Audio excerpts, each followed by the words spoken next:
এখন আমাদের যদি লটা এরকম হয় যে এরিয়ার সাথে রিলেটেড, এরিয়ার সাথে প্রপোর্শনাল ফ্রিকশন, তাহলে আমরা বলবো এই ক্ষেত্রে যেটা স্লাইড করে যাচ্ছে সেটা ফ্রিকশন বেশি। But this is true only যখন আমাদের এই এরিয়াটা হবে রিয়েল এরিয়া। যদি রিয়েল এরিয়া হয় তাহলে ওই ক্ষেত্রে ট্রু।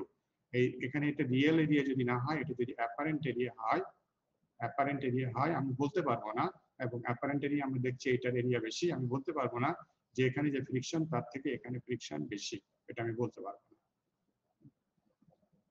এটা তখনই বলতে পারবো যদি এই সারফেসটা খুব স্মুথ হয়। খুব স্মুথ মানে তাহলে অ্যাপারেন্ট এরিয়া আর ট্রু অ্যাপারেন্ট এরিয়া আমি যেটাকে বলছি সেটা আসলে true area. Apparent area true এরিয়ার ভিতর পার্থক্য থাকে যদি নন স্মুথ হয়, দ্যাট ইজ সারফেসটা যদি ইরেগুলার হয়, এরকম হয়, সো সেই ক্ষেত্রে ট্রু এরিয়া হয়ে যাবে এই সারফেস এন্ড সো অন, এইভাবে চলে যাবে। আর যদি স্মুথ হয় তাহলে আমি লেন্থ আর উইডথ গুণ করলেই সেটা অ্যাপারেন্ট এরিয়াও আবার সেভাবে ট্রু এরিয়া দুটোই একই রকম হয়ে যাবে।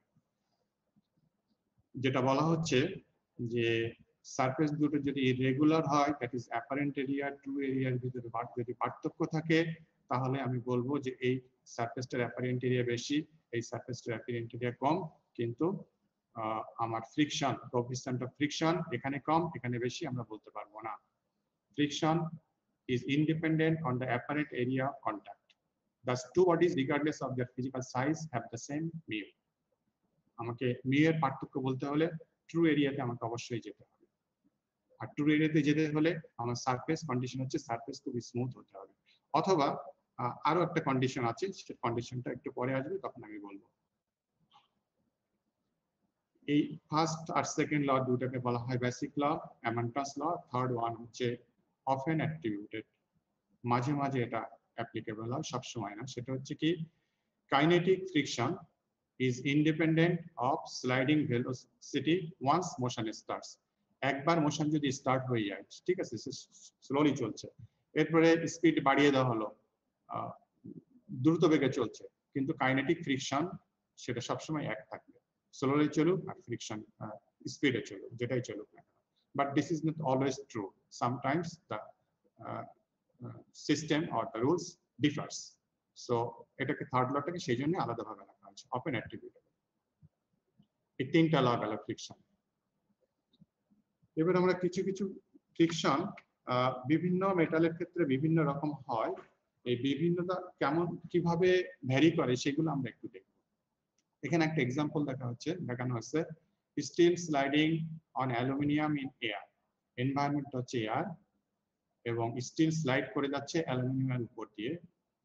ওয়াই এক্সিসে রাখা হয়েছে coefficient of friction, that is mu, আর এক্স এক্সিসে লোড রাখা হয়েছে, দ্যাট ইজ,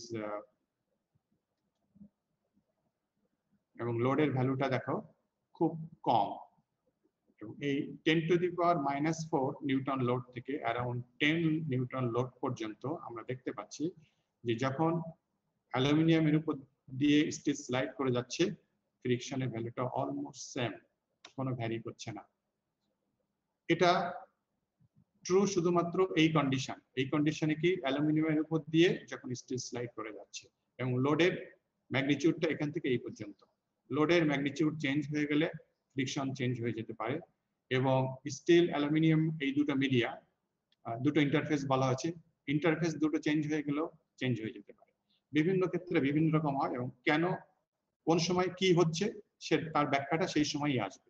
এই সময় সমান হচ্ছে, তাহলে এই সময়ের ব্যাখ্যাটা কি, এই সময়ের ব্যাখ্যাটা হচ্ছে ফ্রিকশনটা ডিপেন্ড করে ইন্টারফেসের অবস্থাটা কেমন তার উপরে। 10⁻⁻⁴ নিউটন লোড থেকে 10 নিউটন লোড পর্যন্ত দুইটা সারফেসের ইন্টারফেসের কোনো পরিবর্তন হচ্ছে না। এটাই হচ্ছে এখানকার যুক্তি, যে কেন ফ্রিকশনটা এই লোড পর্যন্ত একই রকম থাকছে।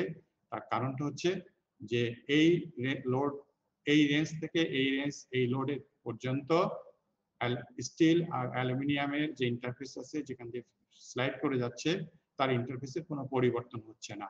ইন্টারফেসের পরিবর্তন হলে আমার ফ্রিকশন চেঞ্জ হয়ে যেতে পারে। ফ্রিকশন যে চেঞ্জ হয়ে যায় সেটা আমরা পরের এক্সাম্পলটাতে দেখি। For matrices, surface films may not remain constant নাও থাকতে পারে as a function of লোডের ফাংশনের সাথে সাথে, সেটার এক্সাম্পল আমরা এখানে দেখছি। এখানেও দেখো ওই লোডটা আগের লোডের মতোই রাখা হচ্ছে ইচ্ছাকৃতভাবে 10⁻⁴ রেঞ্জ থেকে 10 নিউটন পর্যন্ত। আর এখানে ফ্রিকশন ওয়াই অ্যাক্সিসে আগের মতো ফ্রিকশন। এখানে কি হচ্ছে, ইন্টারফেস দুটো চেঞ্জ করে দেওয়া হচ্ছে, কপার স্লাইডিং অন কপার আর এনভায়রনমেন্ট এয়ার, শুধু interface copper sliding on copper. তো আমরা কি দেখতে পাচ্ছি, লো রোড রেজাইমের ভিতরে কোএফিসিয়েন্ট অফ ফ্রিকশনটা কম, কনস্ট্যান্ট, কিন্তু এই পর্যন্ত কনস্ট্যান্ট। তারপরে আবার একটা হাই লোড রেজাইমের ভিতরে ফ্রিকশনের ভ্যালুটা আবার বেশি এবং আবার কনস্ট্যান্ট। সো লো ভ্যালু থেকে হাই ভ্যালুতে যাবে, সো একটা ট্রানজিশন হবে, সেই ট্রানজিশনটা এখানে হচ্ছে। তাহলে কেন এখন এখানে কি হলো, আগের এক্সাম্পলে বলেছিলাম ওই একই লোড রিজিয়নটা ছিল এই ভ্যালু থেকে এই ভ্যালু পর্যন্ত। তো এই ভ্যালু থেকে এই ভ্যালু পর্যন্ত লোডের ভিতরে ইন্টারফেসে কোনো চেঞ্জ হচ্ছিল না বলেই সেখানে মিউ এর ভ্যালুটা কনস্ট্যান্ট ছিল। এখানে ইন্টারফেসের চেঞ্জ হয়ে যাচ্ছে। কি চেঞ্জ হচ্ছে এখানে, ব্যাখ্যাটা পরে আসছে। এখানে তাহলে আমরা যে তিনটা জোন দেখতে পাচ্ছি,